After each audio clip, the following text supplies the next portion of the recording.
Salut la team, salut à tous. Nouvelle vidéo NBA, celle du mercredi. Nous allons nous retrouver pour décortiquer cette carte. 13 matchs au programme. Il y avait rien hein. Hier soir, comme je vous l'avais dit dans la précédente vidéo, il n'y avait pas de match en NBA. On va se retrouver encore avec un gros programme de 13 rencontres. Pour commencer, le bookmaker avec lequel nous allons partir, ça va être Parion Sport.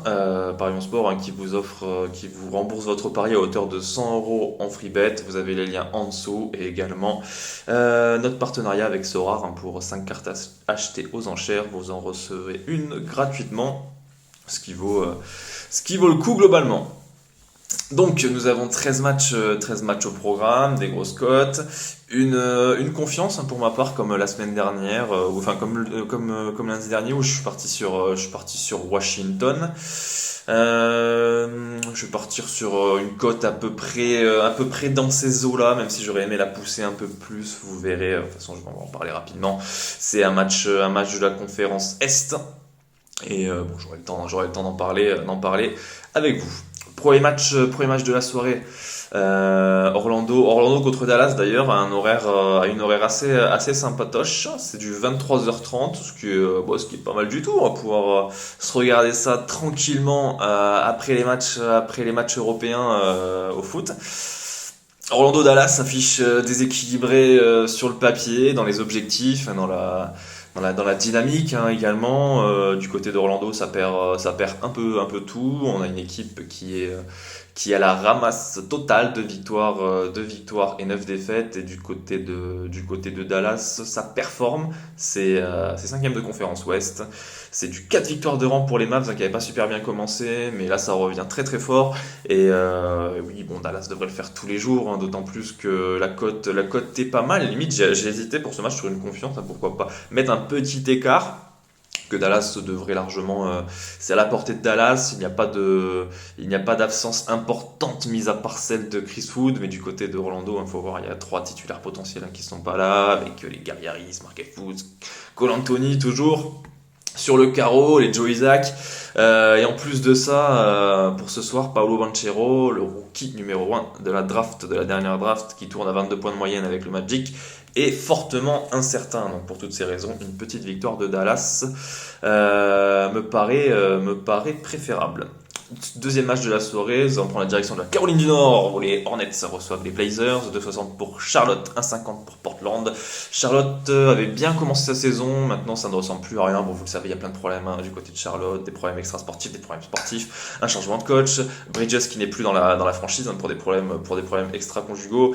Voilà, donc du côté de Charlotte, ça nous donne une dynamique de 2 victoires pour 8 défaites lors des 10 derniers, 5 défaites de rang. Rien ne va plus pour cette équipe qui a pris une sauce encore contre les Wizards, 100-108. Et du côté de Portland, au contraire, la franchise que personne n'attendait à ce niveau de jeu, le 3e de conférence Ouest, 7 victoires, 3 défaites et un succès chez le Heat de Miami, 107-110, dans la mesure où cette équipe s'est imposée à Miami. On la voit mal quand même s'incliner dans la foulée chez les Hornets, bien trop faiblard. Donc défaite de Charlotte dans sa ruche. Troisième match NBA, direction Indianapolis, où les Pacers reçoivent les Nuggets, 2,72 Indiana, 1,47 Denver. Là on va suivre la logique, on va pas essayer de tenter le diable. On a une équipe de Denver qui joue très bien, qui est 4e de conférence Ouest avec 7 victoires, 3 défaites. Ce petit bémol, c'est une équipe qui est en déplacement est assez moyenne, c'est du 3 victoires, 3 défaites, tandis qu'ils sont invincibles à la maison. Et du côté d'Indiana, c'est la grosse surprise de ce début de saison dans cette conférence Est. Elle occupe la 8e place avec 5 victoires, 5 défaites et un bilan positif à la maison. Une victoire récente d'ailleurs contre les New Orleans Pelicans il y a de ça 48 heures. Attention à Indiana toutefois, comme certaines équipes. Indiana, je pense qu'ils vont rapidement quand même couler et bien finir entre la 15e et la 2e place de la conférence Est. Donc une victoire pour ma part de Denver, le 4e match de la soirée. Et là on arrive sur ma confiance, sur la petite confiance on va dire de cette nuit NBA. Atlanta qui reçoit Utah. Nous avons une belle cote je trouve pour les Hawks en temps réglementaire à 1,70. Alors oui, Trae Young, vous allez me dire, il est incertain, mais je sais pas si vous avez eu le temps de regarder les résultats, mais Atlanta a balayé hein, les Bucks de Milwaukee, 117 à 98, et Trae Young n'était pas là. Pour rappel, hein, Milwaukee, c'était 9 victoires consécutives. C'était la meilleure équipe en NBA et Atlanta les a cartonnés. Et pour finir, hein, les Hawks, pour finir avec Atlanta, 4 victoires, une défaite, ils sont quasiment intouchables à la maison. Du côté de Utah, alors bien entendu, c'est leader de conférence Ouest, c'est 9 victoires, 3 défaites. Voilà, bon, enfin, personnellement, même dans le top 6, le Jazz pour l'instant, j'y crois toujours pas. Je pense qu'à un moment donné, ça va quand même bien finir par couler. Et, ouais. Ouais, et puis mais mine de rien, quand on regarde, ils sont quand même à 3 défaites. Ils sont certes à 9 victoires, 3 défaites, mais Dallas, à titre d'exemple, a également 3 défaites. Hein. Donc ça va se jouer à pas grand-chose. Il suffit que le Jazz fasse une série de merde pour se retrouver rapidement hors du top 6. Et ouais, moi, sur la durée, en tout cas, cette franchise, je n'y crois absolument pas. Ils ont cartonné les Lakers au dernier match 139 à 116, mais qui ne cartonne pas les Lakers? Victoire pour ma part des Hawks solides en déplacement et qui viennent de taper les Bucks pour ma confiance de la soirée. Cinquième match de cette nuit NBA, Boston-Détroit. Alors là, il n'y a rien à dire, hein, rien à prendre. J'ai tenté de regarder un peu. On a du Boston à 1-12, alors ça c'est nul. On a Tatum à 20 points au plus, c'est nul. Même 25 points au plus, c'est nul parce que dans la mesure où le match va forcément tourner en faveur de Boston. On sait très bien que Tatum, il va peut-être jouer 25 minutes à tout péter. Donc est-ce que les 25 points il va les caler? Non. Dans ce genre de rencontre, moi limite, ce que je préférerais tenter, ils sont pas souvent proposés, mais c'est souvent des joueurs des seconds couteaux. Tenter par exemple un Marcus Smart à 20 points au plus à 5,50 parce que c'est des mecs qui vont avoir plus de temps de jeu. Tatum et Brown ils vont être laissés au repos si rapidement, hein, si le coach voit que le match tourne un peu trop facilement en faveur des Celtics. Victoire de Boston, mais honnêtement il y a rien à prendre de particulier sur cette rencontre NBA. Brooklyn-New York est notre prochain match, le derby de New York. Il se jouera à Brooklyn, dans la Barclays Center, 1,72 pour Brooklyn, qui n'est définitivement plus respecté par les bookmakers, et 2,14 pour les Knicks.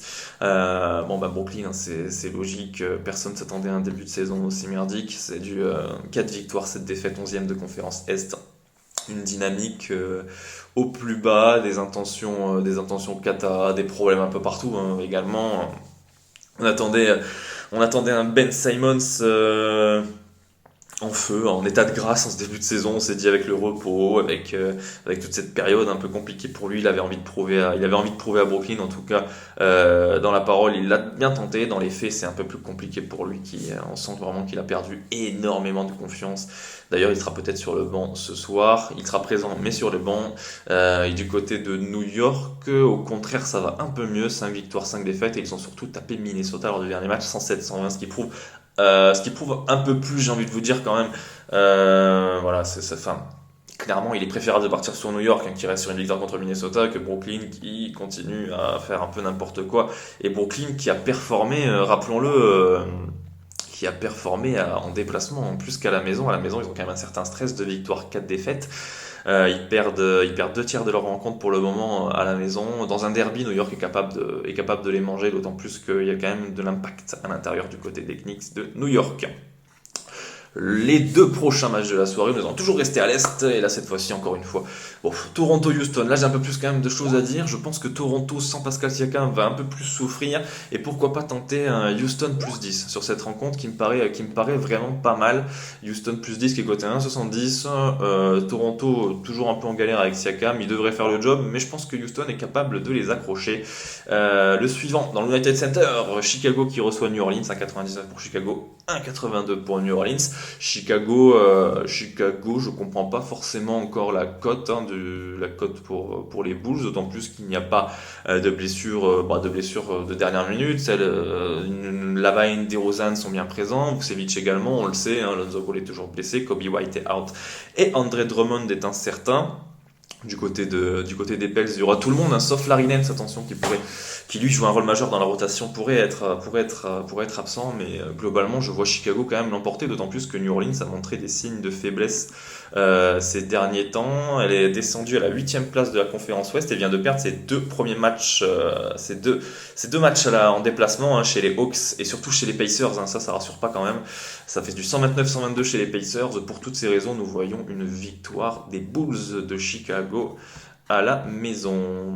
Alors là, on va entamer les 5 derniers matchs de la soirée. Direction Minnesota qui reçoit les Suns. Les Suns, 2-0-4 pour Minnesota, 1-79 pour Phoenix.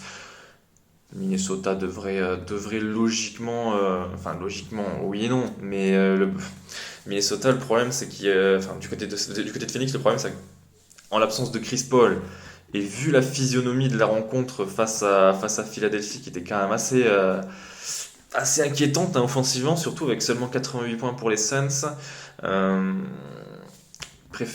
est quand même préférable de tenter un succès pour les Wolves dans la mesure où eux sont au complet ouais, et puis il y a beaucoup trop de. Il y a aussi ce problème avec Jake Roder, hein, qui fait un peu tâche, hein, chez les Suns. Victoire de Minnesota qui vont quand même devoir prouver quelque chose, qui vont quand même devoir montrer un gros match à la maison à un moment donné parce que pour l'instant Minnesota ça ne tourne pas rond. Phoenix sans Chris Paul, on sait ce que ça peut donner. Préférable de partir sur Minnesota, mais là encore une fois, je n'ai pas une grosse confiance là-dessus.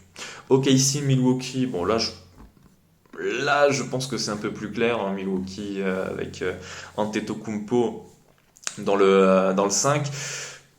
En revanche, c'est un peu pareil, hein, si je peux vous conseiller celui-ci de le laisser de côté dans la mesure où, alors il n'y a pas Chris Middleton, ça vous le savez, hein, c'est que ça ne change pas. C'est une situation similaire à ce début de saison. En revanche, la petite nouveauté, c'est Jrue Holiday qui est fortement incertain, qui est douteux, donc 4 chances sur 5 de pas jouer.